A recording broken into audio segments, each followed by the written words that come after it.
ಕರ್ನಾಟಕದಲ್ಲಿ ಎಲ್ಲ ಕಡೆ ಯೋಜನೆಗಳ ಬಗ್ಗೆ ಮಾತಾಡ್ತಾರೆ, ಆದರೆ ಮಧ್ಯ ಕರ್ನಾಟಕದ ಭದ್ರಾ ಮೇಲ್ದಂಡೆ ಯೋಜನೆ ಬಗ್ಗೆ ಯಾಕೆ ಇಷ್ಟು ತಾಸ್ಕರ?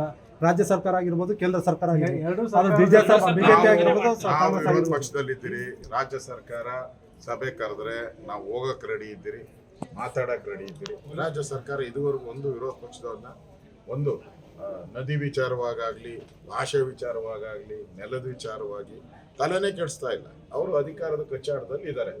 ಅದನ್ನ ಮುಗಿಸಿ ಆಚೆ ಬರಲಿ. ನಾವು ಯಾಕೆ ಸಂಸದರು ಕೂಡ ಇದಕ್ಕೆ ಧ್ವನಿ ಎತ್ತಾ ಇಲ್ಲ? 5,300 ಕೋಟಿ ರೂಪಾಯಿನ ಘೋಷಣೆ ಮಾಡಿದ್ದು ಕೇಂದ್ರ ಸರ್ಕಾರದಲ್ಲಿ ಆ ಟೈಮಲ್ಲಿ ಮಾಡಿದ್ರು. ಅದೇ ದಾಖಲೆಗಳು ಕೊಡ್ಲಿ.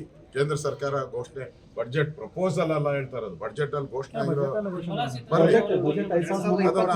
ಪಾರ್ಲಿಮೆಂಟ್ ಅಲ್ಲೇ ಹೇಳಿದಾರಲ್ಲ. ಈಗ ಪಾರ್ಲಿಮೆಂಟ್ ಕಾಂಗ್ರೆಸ್ ಎಂಪಿಗಳಿದಾರಲ್ಲ, 9 ಜನ ನವಗ್ರಹಗಳು, ಅವ್ರು ಯಾಕೆ ಕೇಳಲ್ಲ? ಅಲ್ಲಿ ಅವ್ರು ಕೇಳ್ಬೇಕಲ್ಲ. ಅವ್ರು ಫಸ್ಟ್ ಕೇಳಲಿ, ಆಮೇಲೆ ನಾವು ಅದಕ್ಕೆ ಮಾತಾಡ್ತೀವಿ. ನಾವು ಎಲ್ಲಿ ರಬ್ಬರ್ ಸ್ಟಾಂಪ್ ಅಂತ ಹೇಳ್ತಿದ್ದಾರೆ ಕಾಂಗ್ರೆಸ್ ಅವರು. ಎಂಪಿಗಳು ಈಗ ರಾಜ್ಯ ಕಾಣೆ ಔಟ್ ಅವರಲ್ಲ, ಕಾಂಗ್ರೆಸ್ 9 ಎಂಪಿಗಳು ಅವ್ರು ಕಾಣೆ ಆಗಿದಾರಲ್ಲ. ಅದಕ್ಕೆ ಅವ್ರ ಪಾರ್ಟಿದ್ ಹೇಳ್ರಿ. ರಬ್ಬರ್ ಸ್ಟಾಂಪ್ಗಳಾಗಿದ್ದಾರೆ. ಅಲ್ಲ, ನಮ್ಮ ಪಾರ್ಟಿಗೆ ಹೇಳಕ್ ಮುಂಚೆ ಅವ್ರ ಪಾರ್ಟಿ ರಬ್ಬರ್ ಸ್ಟಾಂಪ್ ಕತೆ ಹೇಳಿ. ಅವ್ರ ಪಾರ್ಟಿಯವ್ರು 9 ಜನ ಏನ್ ಮಾಡಿದ್ದಾರೆ?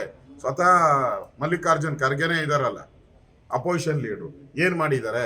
ಒಂದ್ಸರಿ ಧ್ವನಿ ಎತ್ತಿದಾರ ಈ ವಿಚಾರವಾಗಿ, ಭದ್ರಾ ವಿಚಾರವಾಗಿ, ಕರ್ನಾಟಕದಲ್ಲಿ ಆಗಿರ್ತಕ್ಕಂಥ ಈ ಕಮಿಷನ್ ವಿಚಾರವಾಗಿ ಏನನ್ನ ಬಾಯಿ ಎತ್ತಿದ್ದಾರ? ಏನು ಎತ್ತಿಲ್ಲ. ನಮಗೆ ಮಾತ್ರ ಬುದ್ಧಿವಾದ ಹೇಳ್ತಾರೆ. ನೀವೇನು ಮಾಡ್ತಾ ಇದ್ದೀರ ಅಂತ ಅವ್ರನ್ನ ಕೇಳಿ. ಅವ್ರ ಎಂಪಿಗಳು ಏನು ಮಾಡ್ತಾ ಇದ್ದಾರೆ? ಅವ್ರ ವಿರೋಧ ಪಕ್ಷದ ನಾಯಕರು ಏನು ಮಾಡ್ತಾರೆ? ಸೈಲೆಂಟು. ಅದು ಫಸ್ಟ್ ಸರ್ಕಾರ ಅವ್ರದ್ದು ತಾನೇ, ಧ್ವನಿ ಎತ್ತಲಿ.